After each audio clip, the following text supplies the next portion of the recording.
تر ټاکنو یوه ورځ وروسته د کندهار ښار عمومي فضا په دې ولایت کې د ټاکنو د کمیسیون مسؤلین وایي چې د کندهار له ټولو ولسوالیو څخه د رایو صندوقونه ولایتي مرکز ته رسیدلي. د ټاکنو په ورځ په کندهار کې له 104 مرکزونو څخه 3 د نامنیو له کبله تړل شوي وو چې 3 واړه د ډیورنډ کرښې ته نږدې د کندهار په سرحدي ولسوالیو کې وو.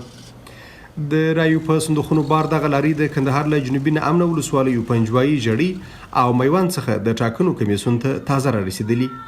د ټاکنو د کمیسیون ولایتي رئیس ایمل عبدالله امریکا غږ آشنا تلویزیون ته ویل چې د ټاکنو په ورځ تر 90% زیاته برخه کاریه د پلان سره سم مخ ته تللي.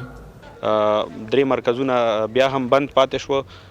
په ټوله کې په ولسوالیو او په ناحیو کې پروسه ډېره ښه مخته لاړه.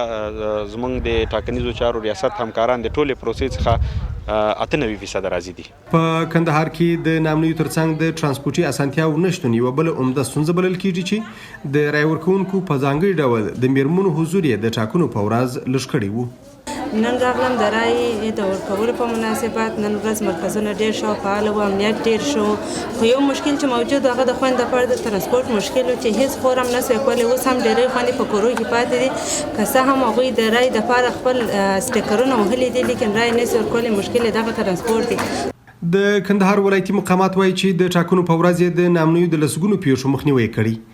د کندهار والي حیات الله حیات له امریکا غږ آشنا تلویزیون سره په خبرو کې ویل چې افغان قواو په کندهار ښار کې تر 40 زیات د ماین چاودنو مخنیوی کړي، خو د رایو په یو مرکز کې د ماین چاودنې تر 15 تنه زیات کسان ټپیان کړل.